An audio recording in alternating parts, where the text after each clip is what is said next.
this first chart dates back to 1982, when, to my knowledge, there were about 3 newspapers that were operating some sort of online service. And most of them were dial-up bulletin board systems. The 3 that I know of were in the United States. The oldest that's still operating today is the Fort Worth Star-Telegram in Texas, and started in 1982. And just this fall, they're converting over from a BBS system to a World Wide Web-based venture. So as you can see, the idea of newspaper online services never really caught on during the 1980s. The reasons are fairly obvious. Just weren't enough computers out there yet. They were text-based, no graphics. And all through the 80s, it didn't really increase much. We really didn't start seeing things pick up till about 1993. And then there were about 20 papers operating online services.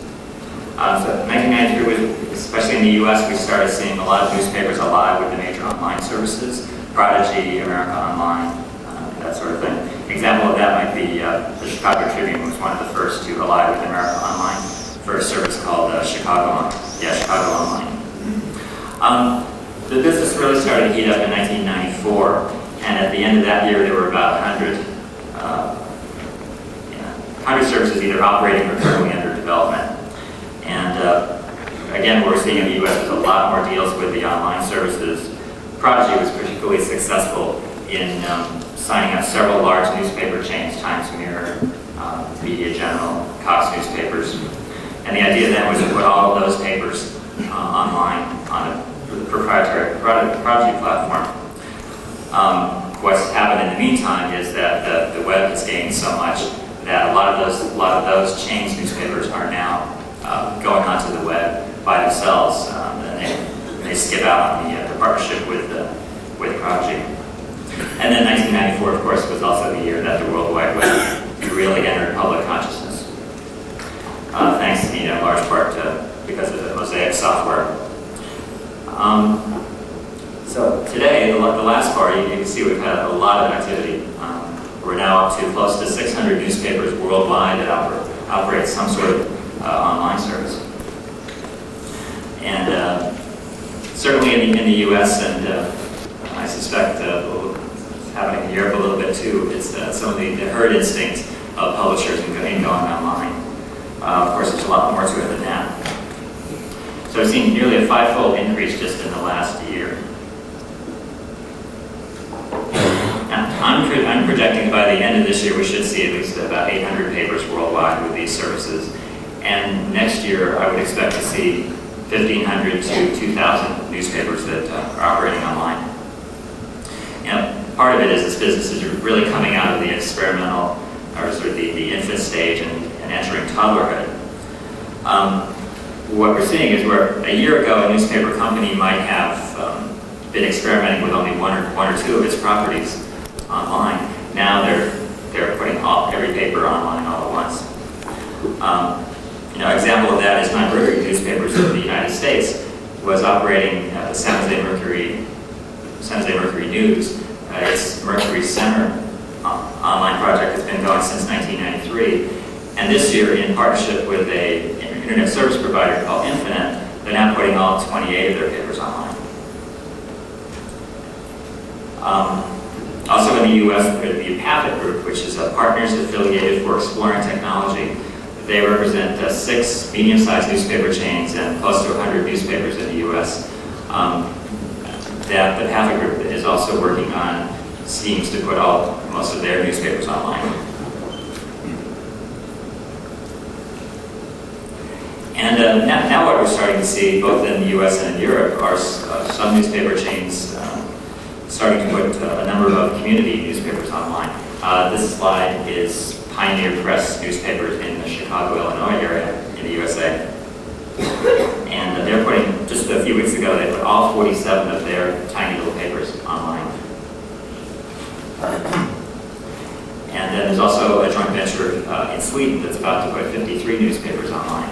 I think one day hopefully tell us a little more about that. So the point here is that I really expect this business to grow rapidly in 1996.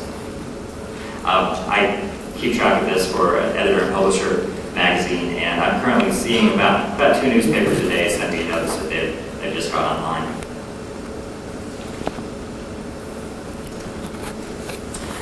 This next slide shows the growth of audio text services in newspapers, and I just wanted to put this up to kind of give you an idea of why I think that online services will follow a similar track.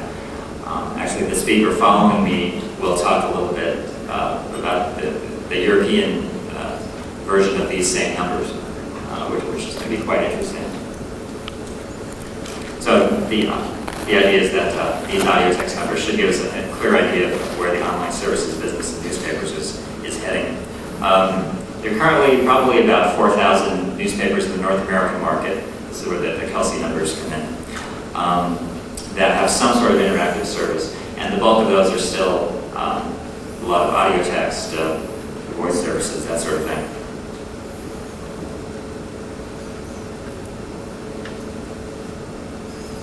Now, with all of these growth numbers, I also wanted to just point out that we're already starting to see a few scattered publishers cut back a little bit. Generally, what has happened is they've overextended themselves a little bit too much, and the return didn't come in, so we're starting to see a few of them cut back. This slide is the Udny Lens web service by the Udny Reader magazine in the U.S. And just a few weeks ago, they cut back their staff. Their intent was to create quite a bit of original content for the web service, and there was too much red ink, and they decided to cut back, and it's going to probably turn into be more of a discussion forum and pointers to other information on the internet, rather than creating original content. Another example of some of these cutbacks we're starting to see within the U.S., the Los Angeles Times and the Milwaukee Journal Sentinel both trimmed their staffs back by about half. These services were on the Prodigy platform, and the Los Angeles Times had built up a staff of 44 people to run this the TimeSlip service on Prodigy. They just decided that was a little bit too much and cut the staff by about half, and basically they're rejecting the Prodigy proprietary platform, and now they're creating a web service. The Journal Sentinel in Milwaukee actually is going to continue on Prodigy, but they were able to cut their staff back by almost half just by automating a lot of the procedures. A lot of it had been fairly manual labor. I don't see this as particularly worrisome. That the trend will continue to go up, but obviously a few papers just overextended themselves a little bit. You saw last year you were seeing a lot of staffs in the 30s and 40s, and as yet this medium can't quite support that in general.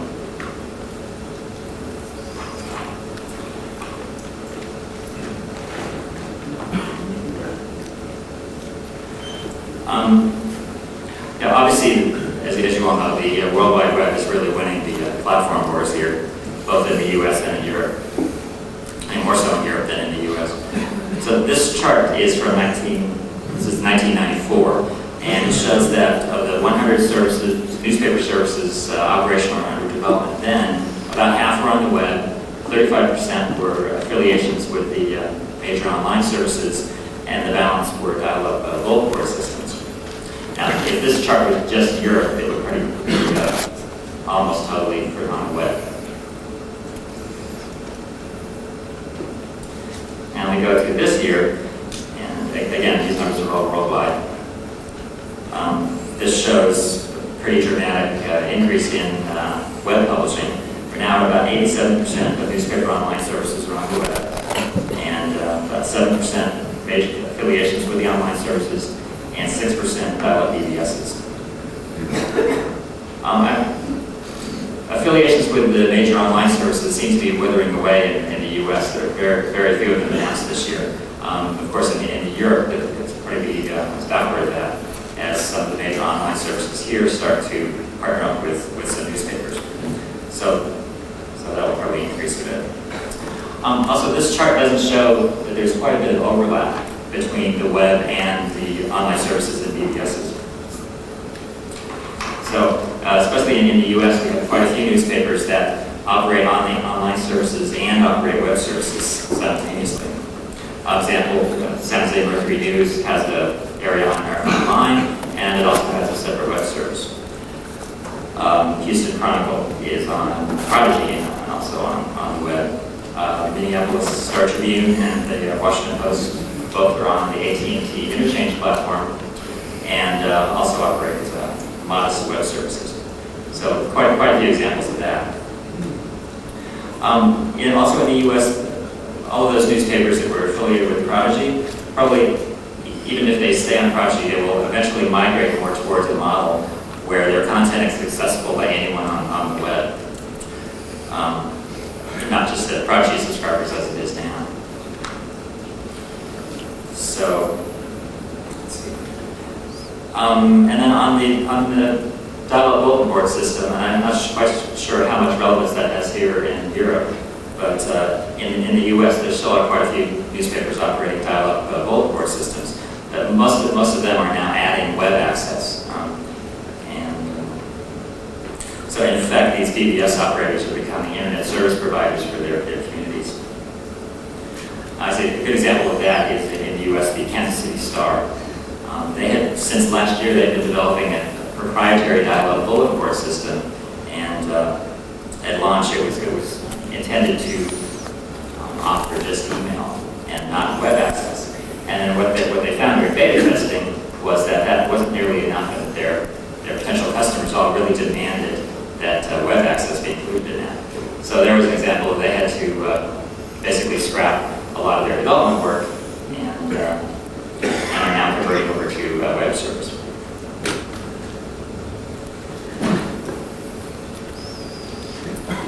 Now, a growing number of publishers are now making money online by being internet service providers or ISPs. And it's a competitive business, but I continue to believe that there's a short-term opportunity for newspaper publishers to make money on internet access. At least in the U.S., this is about to become a really tough business. There's some major players like AT&T, Microsoft, the regional telephone companies, commercial online services, and some startups like At Home that are all getting into the access business. But nevertheless, some large newspapers are starting to head into this.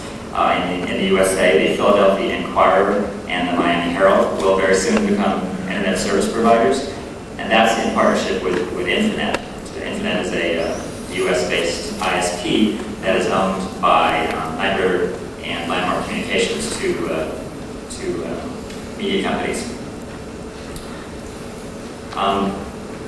That's probably a safer way to go, but some newspapers are actually going into the ISP business independently.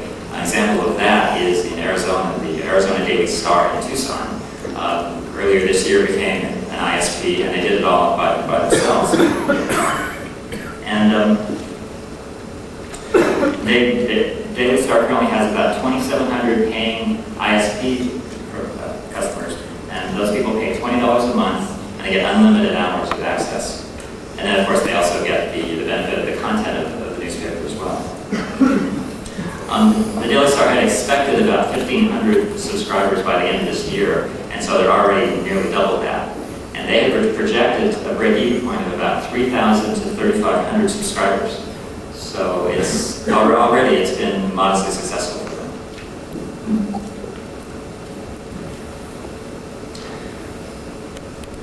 Or $1 a month if you subscribe to the print edition. And actually anybody can go to the Mercury Center's site, but if you want to see full text, or the one thing that people don't often think of is that a lot of newspapers operate either live chat areas or discussion forums, and again, that's an opportunity to place an ad. So it only makes sense to really go to those companies that are already comfortable with Chief Executive M.winter, I believe, is giving a talk tomorrow, so I'm looking forward to learning. I think it'll find useful if you're interested in this. That's always you. The area is yes, more competition, yes, provided it doesn't affect me. Because if you listen to what follows then, it is protection. More copyright, stronger copyright, more copyright for publishers. That also means that I'm not going to throw an awful lot. So I don't think there's a fear of that. Deregulation. That's a word that's always used. Deregulation, yes. More competition, yes. Provided it doesn't affect me. Because if you listen to what follows then, it is protection. More copyright, stronger copyright, more copyright for publishers.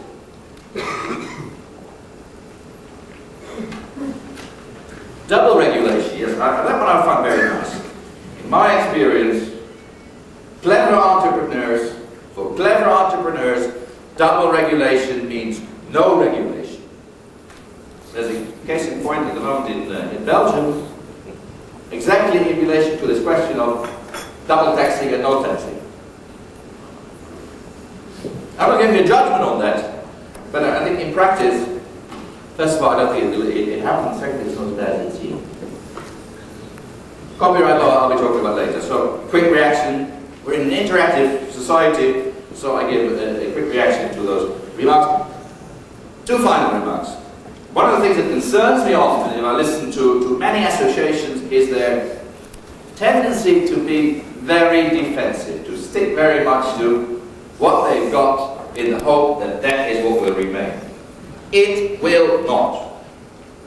It will not. Let me give you one example, which I experienced about 10 years ago. 10 years ago. And it has to do with commercial television. I was working for the Dutch government. Television system in Holland is very peculiar and very political. And there was a strong opposition, and there has been for a long time, strong opposition to introducing commercial television, because there was a big fear that the public system and thereby the plurality would disappear. So what happened in 19? About it, or retry experiment. One of the things that's become very clear, of course, in this year, in this past year, that it is happening. It is happening, it is happening everywhere in different forms. There's a lot of emphasis on online. There's a lot of emphasis on internet. It's important. And one of my messages will also be, particular for publishers, don't forget offline. I would pose at the moment to you that in Europe, more people make money offline than online. And I would suggest that that situation is going to last for at least a couple of years. I may be wrong, huh? If I really knew what I was talking about, I would say, I wouldn't be standing here. But the second important thing, I think, is time now is of the essence, more than ever, because the developments are going very fast. Very fast. The problem, I'm not going to explain this because I think it's self-evident. It poses a big problem for governments. What is the big problem it poses for governments? That is the question, how do we deal with this in a regulatory sense? I gave the example of the Dutch situation in media. In most countries in Europe, there are different regulations for the media, for the telecommunications, and there are hardly any regulations in this area, of course. What's happening is that there are all sorts of alliances taking place. The message, of course, for you is that you may be looking at the wrong people if you try to identify your customers. Well, that's one. Your competitors, that's the other. And maybe one of your competitors is your customer, just to confuse you more. But for us, in governments, it is and in the national government, it's a very, very big problem. How do you deal with it? Because there's a lot of resistance. But it's clear that regulation has to be defined in such a way that these changes can take place. I'm not going to give you examples. I'm sure that other people can do that a little better. If you read the business newspapers, you can see them every day. But the pace is accelerating. This is a graph which appeared in the Wall Street Journal Europe about a month ago, and it gives a number of transactions and the value in Europe of the various alliances, computers, telecom, publishing, also, but not as prominent, that has taken place in the past years.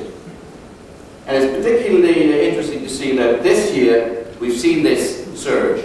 We've seen this surge taking place. And the message there is, I think, the previous speaker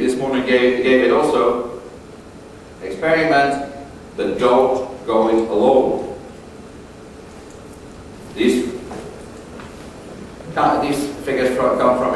Analyze this a little bit more, you see that a lot of the difference come from, first of all, Europe in the area of hardware and software has not really a strong position. Content is different, I'll come back to that. Secondly, online in Europe is still very, very underdeveloped. And one of the key reasons for that is the high cost of telecommunication. The European Commission, as you know, pushes very hard for liberalization and for competition, particularly also for that reason. You could see it, I mean, this is a study, but I said you could see it in Frankfurt, you could see it in Geneva. So, what does this mean? This means that in offline, the infrastructure is there, the aggregated customer is there. So short term, I think, don't forget offline. One, create space. Space for change to take place. Through liberalization, through stimulation of competition. It's an old story, competition drives change. Nothing else. So to stimulate creativity. Electronic publishing is fundamentally different from paper publishing. Fundamentally different. There's only one way to find out how different, and that is by experimenting, by trying. By doing. That is something that we try to stimulate at the European level. The second thing we try to do is help the industry in developing certain scenarios. I talked about the publishing study. No mention of internet. And in the coming months, we'll be publishing another study called Ad Media that looks at the role of advertising in new media. And again, that was done with a lot of actors in Europe, ranging from the telecoms operators to publishers to big advertisers. What do they think about these developments? Because they are the ones that will have to pay the bill at the end of the day. And thirdly, protection of intellectual property rights, yes, in a reasonable way.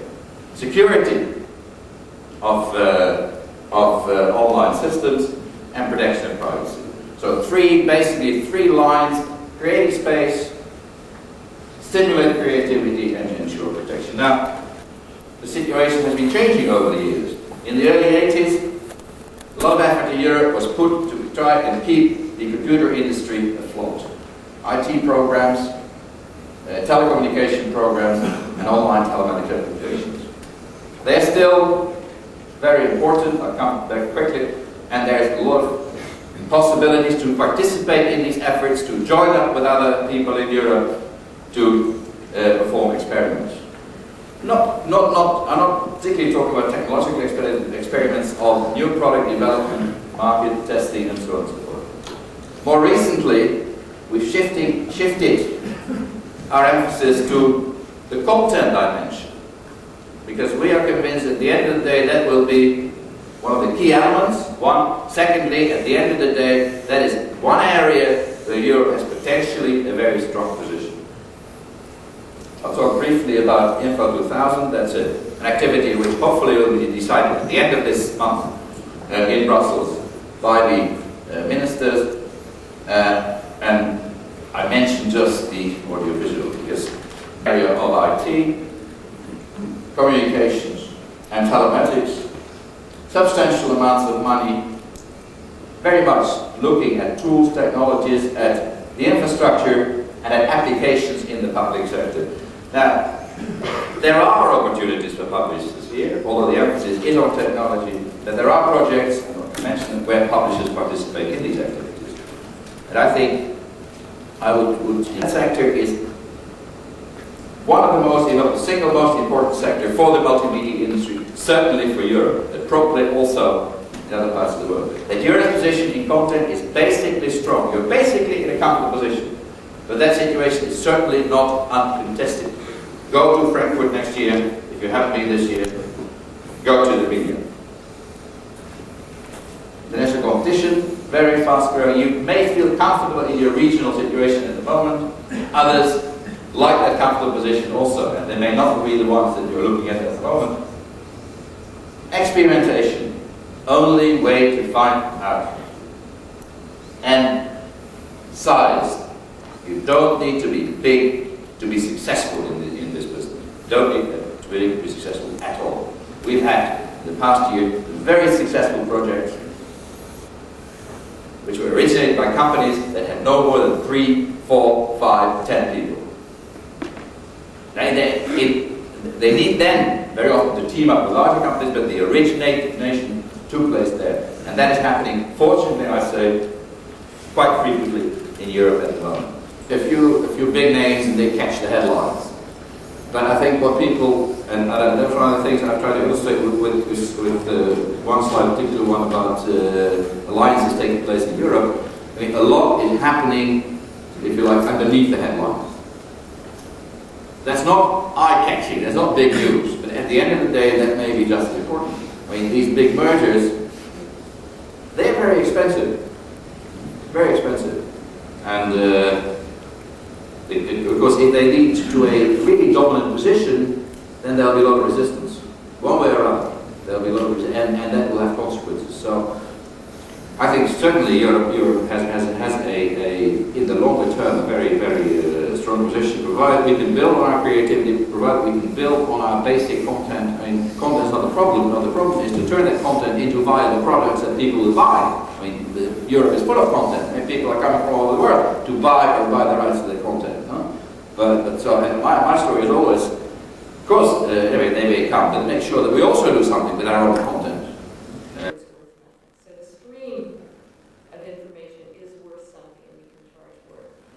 But fundamentally, people are going to have too much information and they're not going to want to pay for it because consumers are smart. They understand advertisers want to reach them. And they're being offered free information all over, so why should they pay for it? The important thing to understand is in this new world, information consumes attention, not the other way around. And attention is the thing that's in short supply. Attention is what you're selling, and you're selling the attention of the consumers to the advertisers. You all know this. You're in newspapers, you sell ads. Just think about it a little more and realize that when there's basically no cost of distribution, and when anybody can produce information, it's going to be very hard to charge for the information itself. What you're going to do is put out information there and charge for the attention back to the advertisers. Your big competition is going to be advertisers trying to reach those consumers directly. And so your challenge is going to be to create services, virtual environments that are better at getting attention than what the advertisers can do for themselves. So, I'm going to leave that point about most information being free and talk a little bit about the kinds of services, the kinds of things you can charge for, and then go back to maybe addressing the information as free issue again. Now, if you're a service provider, in addition to the physical online access, you can do a lot of things besides simply selling content. And you can do a lot of things besides simply selling consumers to advertisers. When you put your content out on the net, out on a website or into a service, you're doing something akin to what a restaurant does when it buys potatoes and meat and bread, and when it pays for tablecloths and things like that. This is ostensibly what the restaurant is selling. But if it just charged for the bread and the meat, it wouldn't make a profit, and it wouldn't get anybody there, because they can get bread and meat at home. What a restaurant is doing is creating a nice environment. It's creating a place where people want to come. And it's adding value to the meat and potatoes. It's setting the dinner table nicely. It's having beautiful waitresses, or perhaps obsequious waiters. It's making people want to come there, and they come there not just for what the restaurant offers, but they come for the other patrons of the restaurant. They come to sit in the front and have other people see them there.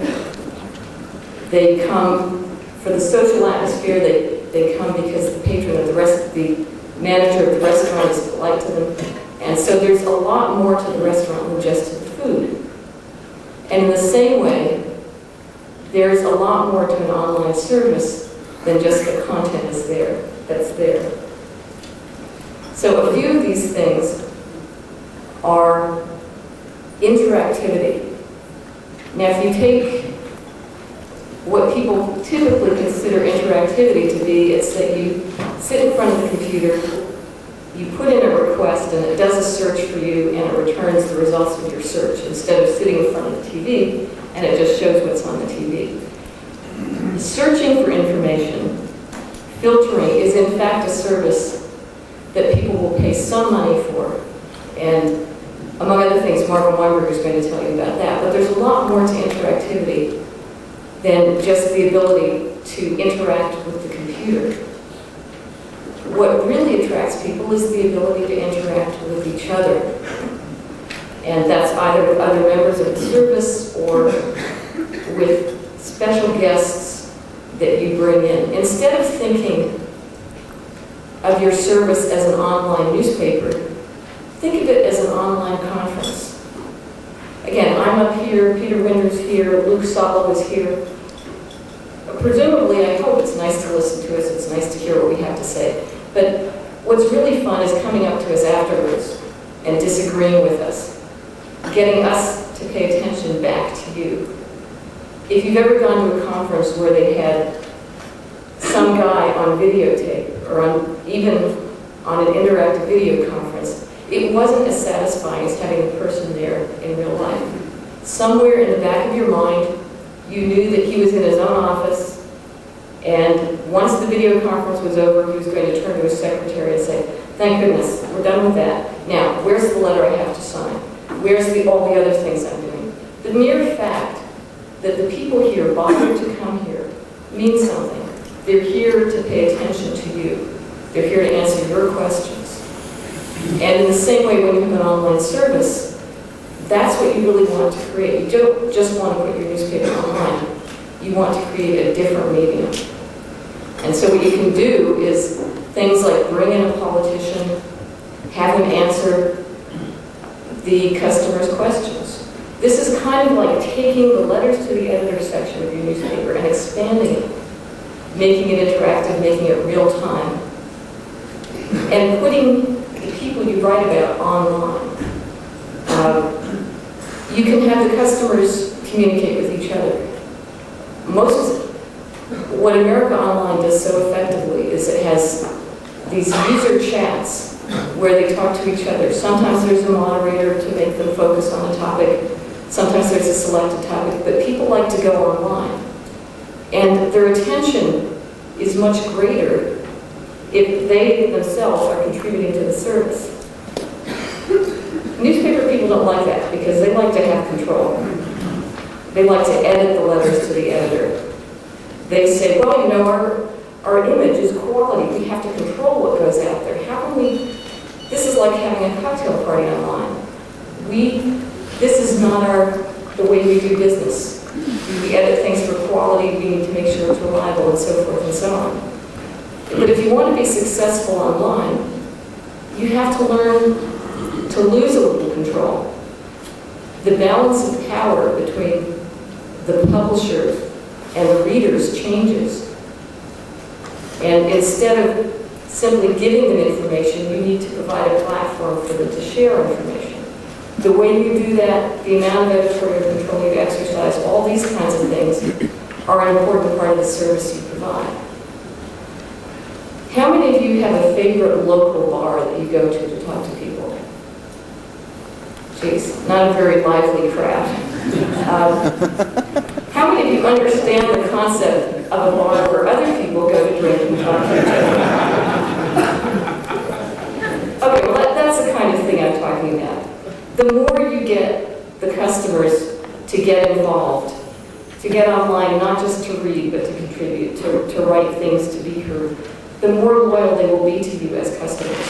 And the more attractive they will be to you, they will be to your advertisers. To some extent, they will pay membership fees. because they want to be part of these groups and communities. It's a somewhat new concept, and it's going to be hard to get them to pay, but I think they will. I still think the most important part is going to be the advertiser sponsored.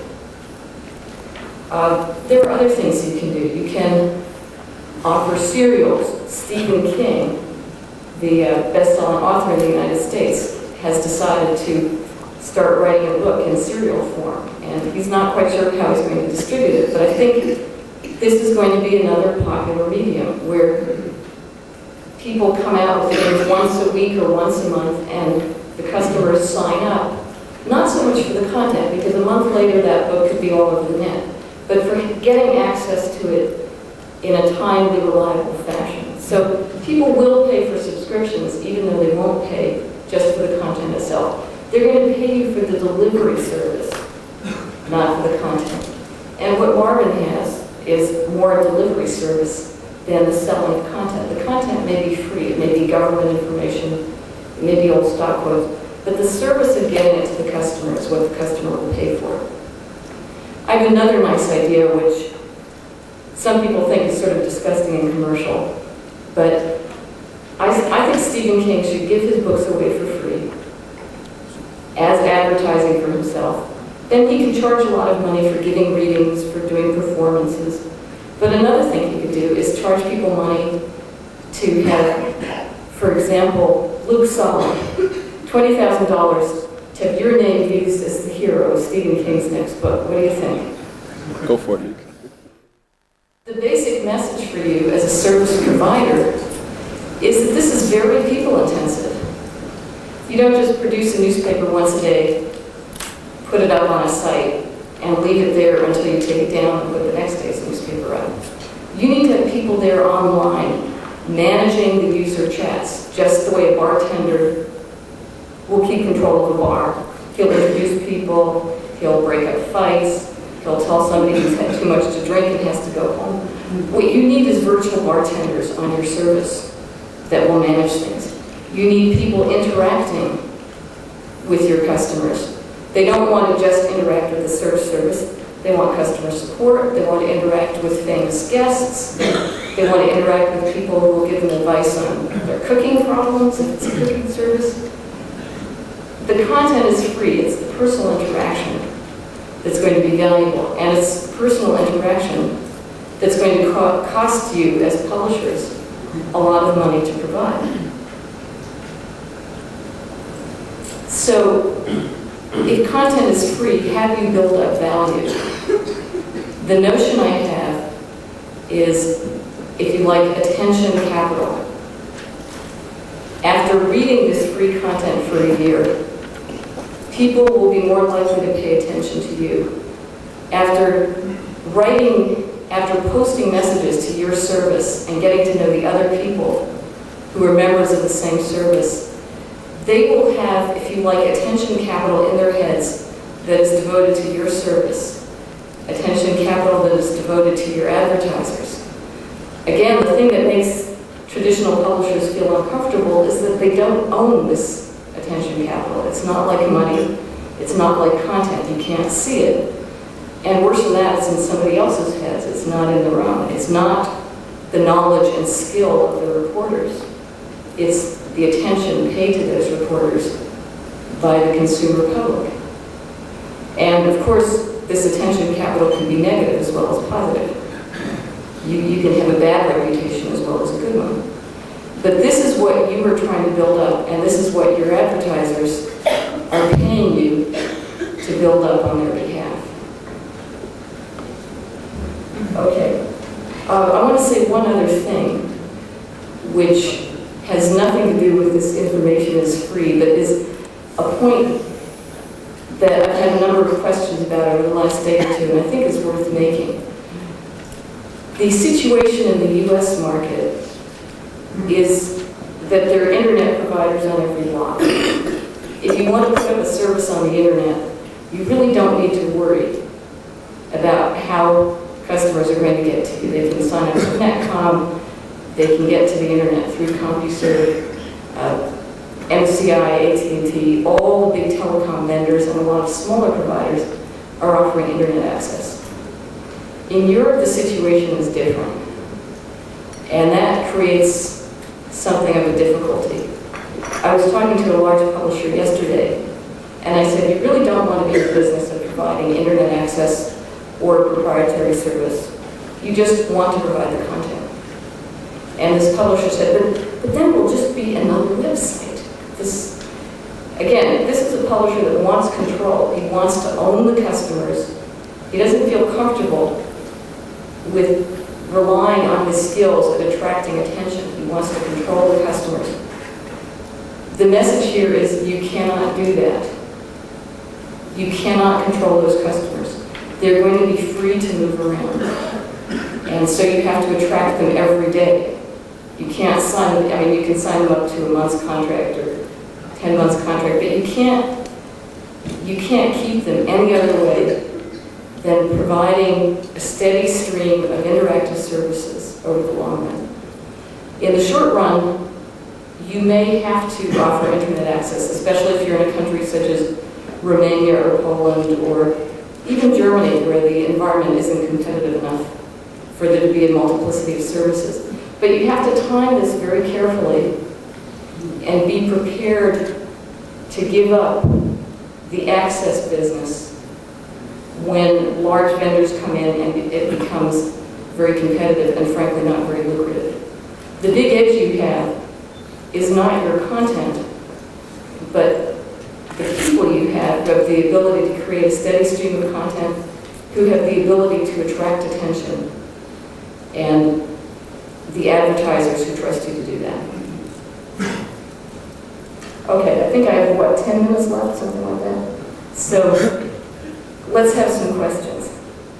And if you don't have any, I have some prepared. So, Martin, thank you. Okay. I think the Atlanta Constitution should worry if the content goes beyond that website in the long run. It's advertising for the Atlanta Constitution, and it's advertising for the advertisers who pay for it to be produced. It's not that it's not inherently valuable. It is who is going to pay for it. The people who use that valuable content to attract attention are the people who are going to pay for it, not the people who give their attention to it. And I mean, this is worth arguing because it's a very subtle point. It's real. Well, the effect is the same, but the difference is that the websites that don't have truly a priori valuable content will not over time exist because they won't be a strong enough magnet to attract the advertisers to basically pay the publisher. You're absolutely right. That's an important differentiation. And I mean, one very interesting thing is that crummy content ideally should have a harder time surviving because it doesn't attract anybody's attention and nobody's willing to produce it because advertisers want good content to attract attention. I want to give another example of advertising. How many of you are familiar with Java, the sun's language? Okay. Java is advertising. Java is advertising for Sun Microsystems. You can use it for free, but somehow you're going to associate it with Sun, and you're more likely to buy Sun computers. You're not necessarily going to buy Sun computers, just the way people who see ads for Coca-Cola aren't necessarily going to buy Coke. But it's advertising for Sun, and it's in their interest to produce this content and distribute it freely in order to attract attention for their machines. Thank you very much. That's not what I mean. I see that in 2 years, 5 years, that I in the morning will switch on my TV, and apart from the 200 channels, I have a little button on the left that gives me 7 pages that I have looked at over the years. I got used to it. Like, it could be the Wall Street, it could be Esther Dyson's newsletter, whatever, but 7 pages that I will look at every day. I am... I have a psychological link to those pages, the voice, whatever, you know. Yeah, the TV announcer is another example of the same thing. You're familiar, that TV announcer or that newspaper format has attention capital in your head. And you know what happens if they try to get rid of these guys? The whole masses of people stand up and say, we want this guy. Yeah, no, you shouldn't get rid of it. It's very valuable. Yeah. It's attention capital. But the basis of that is a better understanding of hypnotic values of color, faces, stuff like that. That's what I'm saying. Yeah. Really, there is a theory that we could refer to. You're right. Thank you. Thank you. In Atlanta, the capital of the New South, I work for a company called Cox Enterprises. It's the best company to work for in the United States. We have 4 operating subsidiaries. We have a newspaper subsidiary in which I am based. We have about 20 newspapers. It depends on how you count them. If you count the Atlanta Journal, the afternoon newspaper, is separate from the Atlanta Constitution, the morning newspaper, and we have 1 more newspaper than 20. We have a broadcasting unit as well, very big broadcasting unit. We have 7 television stations and about 12 radio stations. We are the 3rd or 4th largest cable system operator in the United States. It depends on how you count them. And we also, interestingly enough, own the largest automobile auction company in the world, a company called Mannheim Auctions. There is absolutely no synergy between the auction company and the 3 media companies, except that as each car drives out of the auto auction yards, it is tuned to one of our radio stations. We do not believe in synergy. We think synergy is a nice word, but we haven't seen it happen ever. I'm also interim, and I would stress the interim, Chief Executive Officer of New Century Network. Because I'm interim, I have license to say whatever I like. New Century Network is a venture. Oh, first of all, I must point out that Atlanta is in the South, and as I research the internet, I have been researching the early days of the telephone because I have reached the conclusion that the internet is at least as potent and holds at least as much significance as the telephone. And I discovered that the official historian of AT&T said in 1912 that the telephone will bring peace on earth, revolutionize surgery, stamp out heathenism at home and abroad, and stamp out southern accents. I am about as south as it gets. I actually come from New Zealand. I like to say that Atlanta is in the far north, and so I can use this statement in Atlanta and not insult anybody. I want to give you some context for the remarks I'm going to make this morning. There are 34 million US households with personal computers today. 12 million of them have modems, and 7.5 million of them are connected to the internet or to commercial online services or both. The interesting point is that if you look at where things were in 1988, you'll see there's a 40% CAGR. And that clearly something fundamental and structural and very deep is happening in the consumer marketplace. I would submit that if you are not already trying to build internet services and build the expertise in order to understand how to take what you have now and migrate it to this new medium, it is almost too late for you to do so. More significantly, I think, is just a brief snapshot of who exactly is going online, who is playing in the interactive marketplace. If you look at CompuServe America Online and Prodigy in the United States today, you'll see that the age is very attractive. The household income is particularly attractive from a marketing point of view. It tends to be a well-educated audience, and Esther is quite right. It skews about as male as the newspaper industry.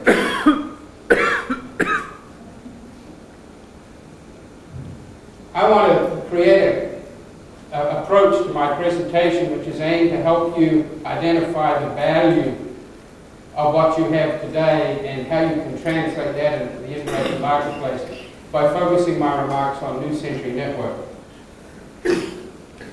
It's an interactive content development and distribution company. Both of those pieces are important.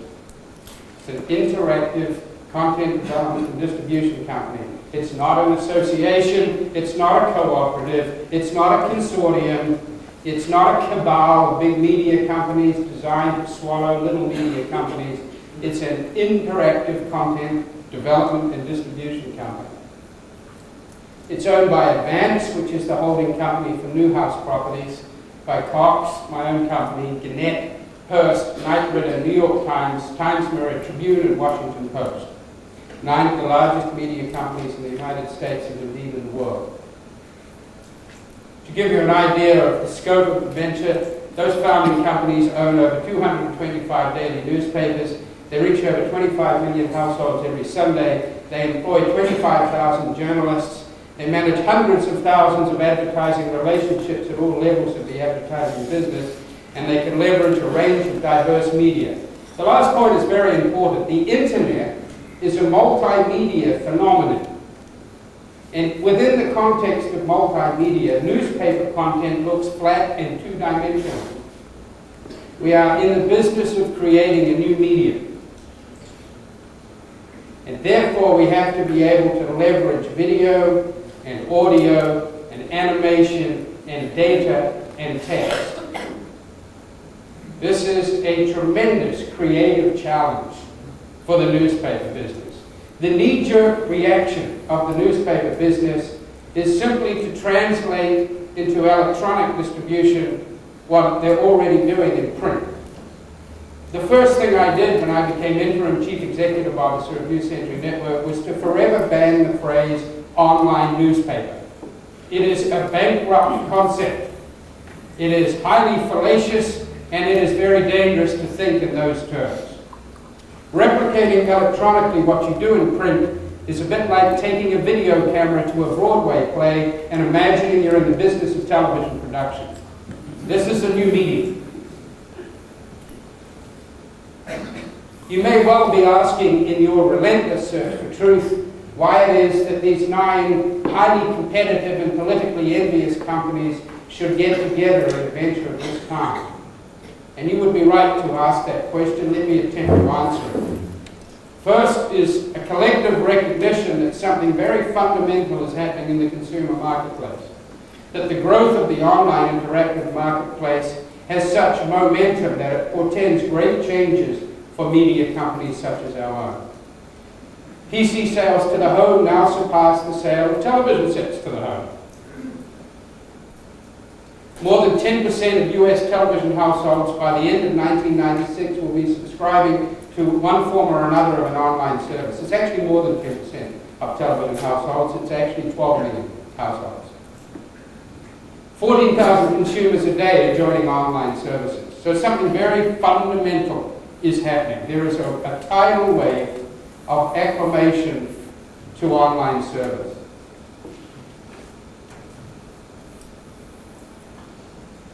The agreement of New Century Network is an internet agreement because the internet allows us to escape from the stranglehold of distribution companies.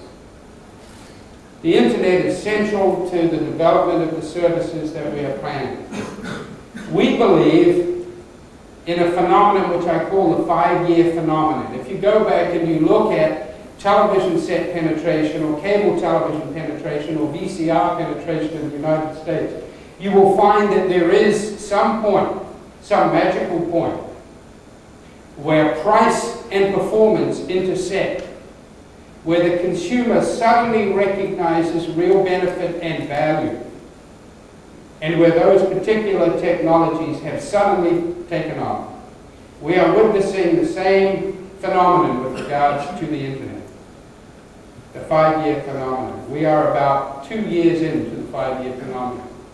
The number of connected sites doubles every 50 days. However, we are not fooled.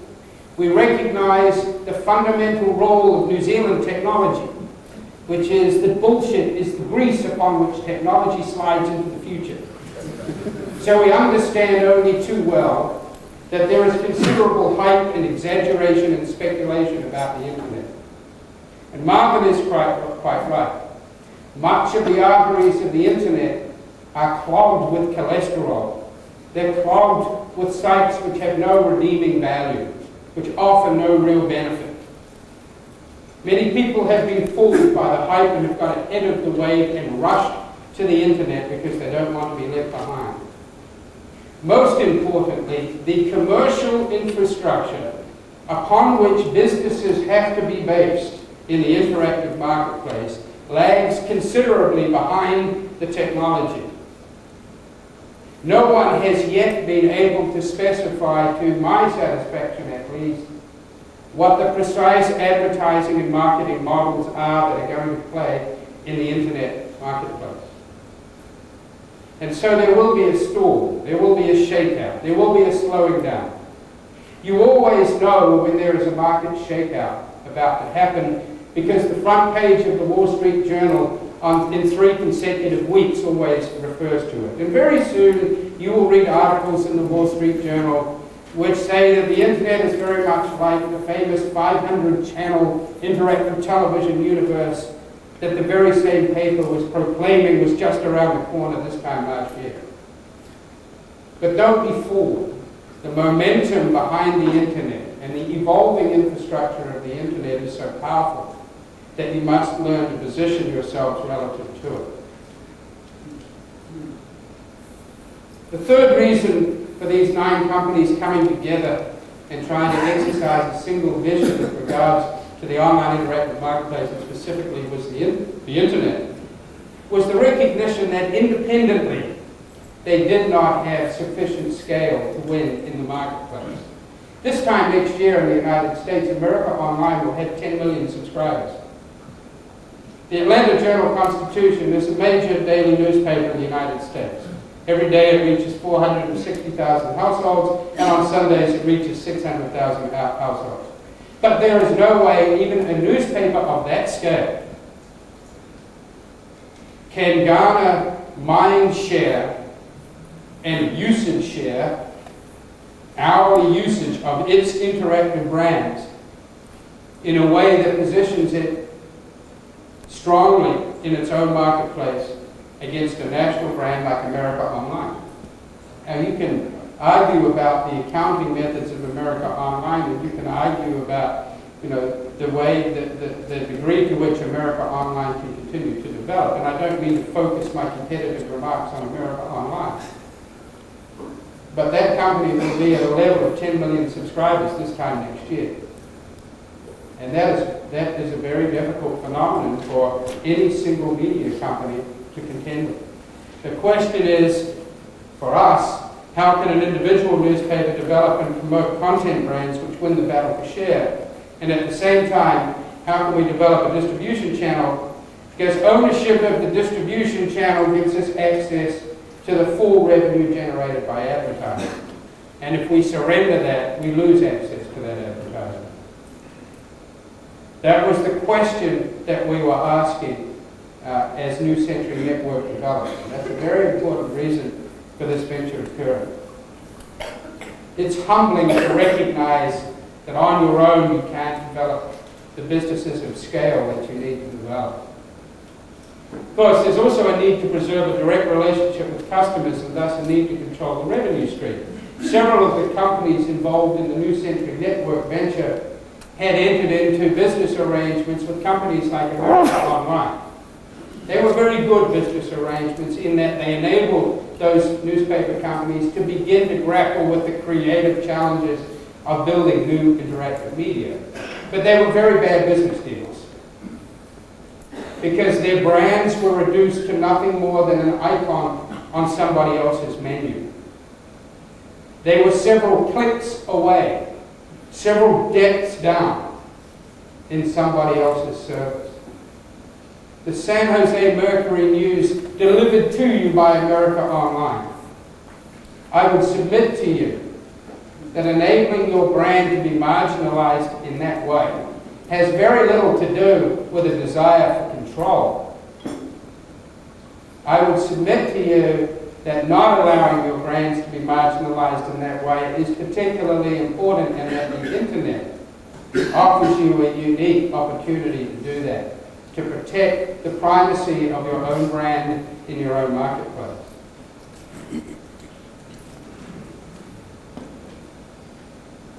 So those kinds of strategic recognitions led to the formation by those 9 big media companies of New Century Network. And I want to tell you that we have 3 phases of concurrent development upon which we are embarking. The facilitation phase is the one that many people focus on, but it's in many ways the least important. We build the railroad tracks.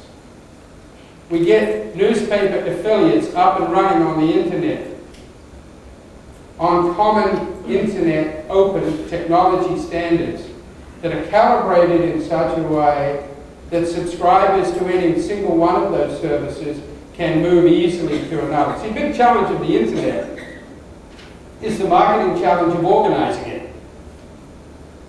You have to organize the internet. This is is our attempt to organize the internet for our own purposes while trying to be respectful of the openness that has got the internet to the point where it has today.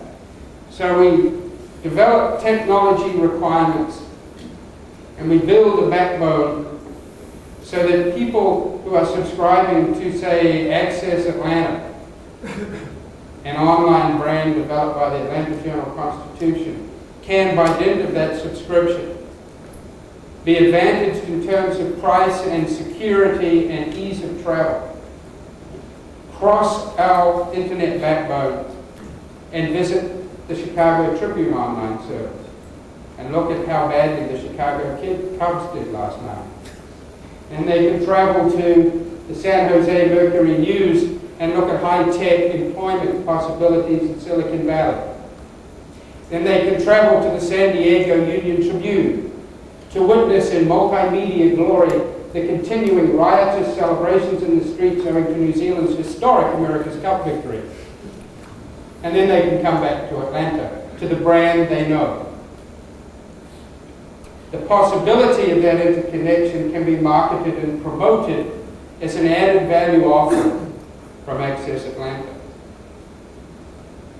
Thirdly, third phase of development, which has already begun, is that we want to get into the business of building specialty content brands that do not simply replicate the content that we have today, but take that content and reinvigorate it with video and audio, and then make it available on the internet. But most importantly, promote its availability on the internet by leveraging the fact that those 225 newspapers have deep, embedded, trusted relationships in their markets and can direct eyeballs both out of their core media and out of their new media to that specialty content.